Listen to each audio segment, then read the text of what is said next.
Capítulo 16. Triple traición. Nunca olvidaré ese momento, cuando comprendí, aunque no quise aceptarlo, que estaba traicionando todo. Rosalía, cuando supo que yo había rechazado aquel matrimonio precipitado, no se enojó. No insistió. Al contrario, me defendió. Dijo que yo tenía razón, que no se casaría sin el consentimiento de mi padre. Esa nobleza, esa pureza habrían debido hacerme amarla más. Pero ocurrió lo contrario. Mi visita a su casa fue fría. Breve, no charlé de matrimonio, no charlé de futuro, y ella lo entendió todo. Sin lágrimas, sin reproches, en silencio. Porque hay dolores que no se gritan, se viven. Mientras tanto, la ciudad comenzó a murmurar. Ese matrimonio no se hará, y las miradas cambiaron. Las envidias se volvieron sonrisas. El capitán Matamoros, herido en su orgullo, pensó incluso en obligarme a elegir, o matrimonio o duelo. Pero Rosalía lo detuvo, y él buscó refugio en el vino. Hervías intentó hablar conmigo. Yo lo rechacé con dureza, porque cuando un hombre empieza a traicionarse a sí mismo, ya no soporta escuchar la verdad. Y al mismo tiempo, mi fama crecía, todos hablaban de mí. Héroe, valiente, promesa del reino. Y entonces, don Pedro Espinosa me dijo algo, que terminó de perderme. Matilde había sufrido al creerme muerto, había temblado, había llorado. Sentí orgullo, y fui a verla. La encontré sencilla, más hermosa que nunca. Hablamos 2 horas, que parecieron un instante, y cuando salí de allí, ya estaba perdido, porque esa fue la verdad. Traicioné a Rosalía, traicioné a Hervías, y ella, Matilde, también traicionó. Pero nadie lo veía. La sociedad nos aplaudía, porque éramos lo correcto, lo elegante, lo esperado. Pero en silencio, alguien observaba, y tejía. Don Diego de Arochena. Capítulo 17. El estudio del abogado.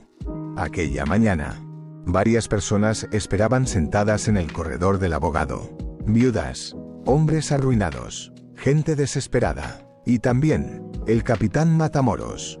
Todos esperando justicia, pero lo que recibían era otra cosa. Don Diego apareció, calmado, elegante, y empezó a despachar casos.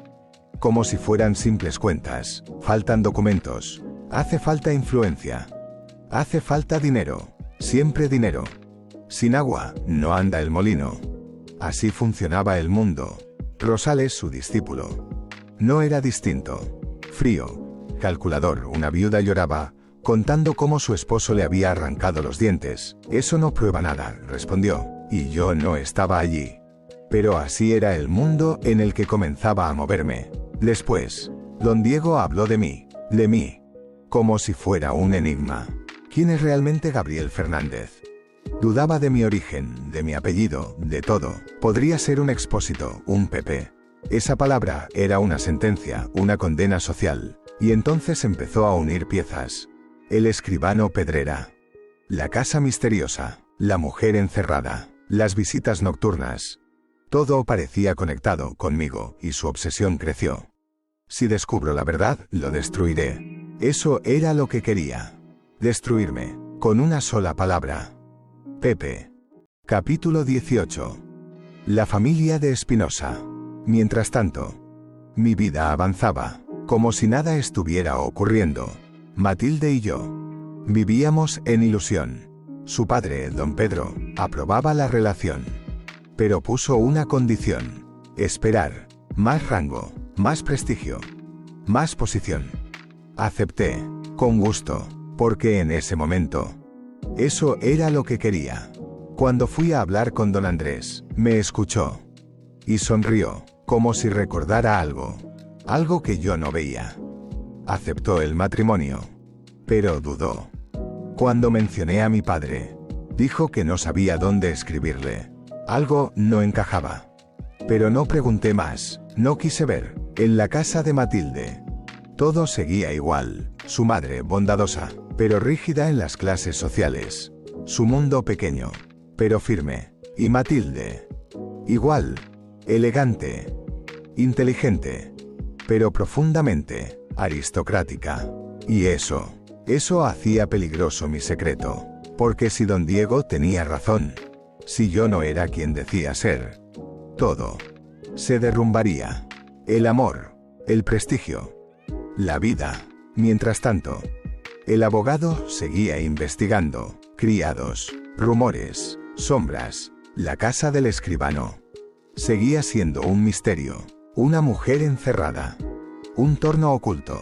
Visitas nocturnas. Y yo, en medio de todo, sin saber que mi destino ya estaba siendo escrito por otros. Capítulo 19. Sospechas y sombras. Mientras yo seguía avanzando, creyendo que mi vida estaba bajo control, en realidad, todo comenzaba a cerrarse a mi alrededor. Sin darme cuenta, ya no era dueño de mi historia. Porque otros observaban, otros pensaban, y otros dudaban. Don Diego no descansaba. Cada pista, cada rumor, cada silencio, lo acercaba más a mí. Y aunque yo no lo sabía, ya había comenzado a armar el rompecabezas de mi vida. Mi nombre, mi casa, mis protectores, todo le parecía demasiado perfecto, demasiado conveniente. Y cuando algo es demasiado perfecto, es porque esconde algo. Pero yo no quería ver.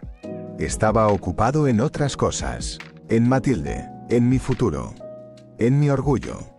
Y así, sin sospecharlo, me acercaba cada vez más al momento en que todo saldría a la luz. Capítulo 20. Revelación, descubrimiento. Aquella madrugada, don Diego pagó el precio de su curiosidad. Lo encontraron tirado en su propia puerta. Atado, vendado, humillado. Un hombre había jugado con él. Un hombre más astuto. Y eso no lo podía perdonar. Juró venganza. Pero también juró descubrir la verdad. Entonces ocurrió algo inesperado. Una carta. De don Andrés. Urgente. Enfermo. Necesitaba verlo. Y don Diego fue. Allí, en aquella habitación, escuchó una confesión. Un secreto guardado durante 20 años. Don Andrés tenía una hija. Una hija que todos creían muerta. Pero no lo estaba. Había sido expulsada. Deshonrada. Y había desaparecido. Con su hijo. Silencio. Un golpe invisible. En la mente del abogado. Porque en ese instante, todo encajó. La mujer encerrada. El misterio. El dinero. Yo. ¿Y sí? La idea era terrible. ¿Y si yo? ¿Y si mi origen? Pero no dijo nada. No podía. Porque si revelaba aquello, perdía. Perdía el control. Perdía la ventaja. Así que mintió. Su hija seguramente murió. Le dijo al anciano lo que quería oír, y salió satisfecho. Porque ahora tenía algo mejor que la verdad. Tenía una sospecha. Y con eso, podía destruirme. Pero mientras todo eso ocurría, otra historia avanzaba. En silencio. Rosalía. La mujer que yo había abandonado, no lloraba. No se quejaba. Servía. Cuidaba. Amaba a otros. A los enfermos. A los olvidados. A los leprosos. Hasta que un día, su hermano vio algo. Una mujer. Deforme. Enferma. En una casa vecina. Y Rosalía lo comprendió. Esa casa era la mía. El destino la llevaba otra vez hacia mí, aunque yo no lo merecía. Capítulo 21. Manuelita la tatuana. Debo decirlo, porque así fue. Yo ya no era el mismo. Mi amor por Matilde no era puro. Era orgullo. Vanidad. Y cuando el orgullo se sacia, se enfría. Las tertulias me aburrían, las conversaciones se repetían y entonces busqué distracción, fiestas, amigos, juego, dinero, mucho dinero y lo peor, sin límites, más de 2.000 pesos en deudas. Pero no importaba, siempre había más. Siempre, y entonces apareció ella, Manuelita, la tatuana, entró y el ambiente cambió. Morena, libre, viva, no era como Matilde, no era como Rosalía, era distinta. Peligrosamente distinta, bailó y todos la miraron. Pero yo la deseé, sin reservas, sin pensar, sin medir consecuencias, y desde ese momento caí, porque no fue casualidad. Nada de eso, Oñate lo había preparado todo, la trampa estaba lista, y yo caí en ella voluntariamente. Visitas, regalos, dinero, cada vez más, zapatos, sedas, perlas, 600 pesos en un collar. La ciudad lo sabía, todos lo sabían, menos la familia de Matilde, y yo seguía visitándola, hablando de matrimonio, de futuro, de amor. Como si nada pasara, pero en realidad, todo estaba cambiando, porque hay errores que parecen pequeños, pero abren la puerta a la ruina, y yo acababa de cruzarla. Capítulo 22. La señora del velo negro. Mientras yo, perdido en mis errores, en otra parte de la ciudad, el destino comenzaba a acercarse, peligrosamente, a mí, sin que yo lo supiera. Rosalía seguía caminando hacia la verdad. Su pequeño hermano Antonio volvió a subir a aquella pared, curioso e insistente, hasta que finalmente la vio. Una mujer encorvada, cubierta con un velo negro. Hablaron, primero con cautela, luego con confianza, y entonces mi nombre apareció. El teniente, el del caballo del paseo. El niño, sin malicia, contó todo, que Rosalía sufría, que yo no volvía, que pensaba casarme con otra, que ella era una viuda sin haber tenido marido. Silencio. Esa mujer escuchó todo y comprendió. Tu hermana sufre. Y en ese instante, algo cambió. Quiso conocerla, pero no podía salir. No podía recibir visitas. Vivía encerrada, prisionera, desde hacía años.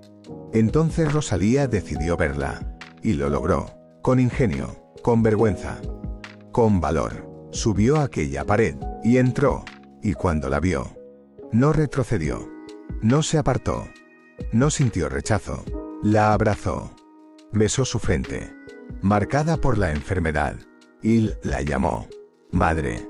Y aquella mujer, que llevaba años sin oír esa palabra, se quebró, y así comenzó una amistad imposible, una amistad que estaba destinada a cambiarlo todo. Capítulo 23. Revelaciones, primera parte. Aquellas tardes se volvieron sagradas. Dos almas heridas, encontrándose en silencio, hasta que un día, una simple escena, lo cambió todo. Un nido, un pájaro, una madre. ¿Qué dolor sentirá al no encontrar a su hijo? Esas palabras no eran sobre el pájaro, eran sobre ella. Y entonces, la verdad comenzó a salir. No era casada, pero era madre. Y había perdido a su hijo, la misma noche en que nació. Rosalía se estremeció, y la mujer suplicó no ser juzgada. Entonces habló. Su nombre era Catalina, hija de un hombre rico, inocente, joven, engañada por un hombre, Montejo, promesas, mentiras, pasión y luego abandono, deshonra, expulsión, soledad y finalmente la verdad más terrible: ese hombre no era un caballero. Era un criminal, el jefe de una banda a pie de lana, y entonces vino la decisión más desgarradora: el hijo, el recién nacido, el amor y el miedo. Esa noche lo dejó en una puerta, golpeó y huyó como una sombra, como una madre que se rompe a sí misma, y desde ese momento vivió encerrada 12 años sola, olvidada, esperando sin saber si su hijo vivía. Rosalía ya no veía a una pecadora, veía una víctima, una madre, una historia que aún no terminaba.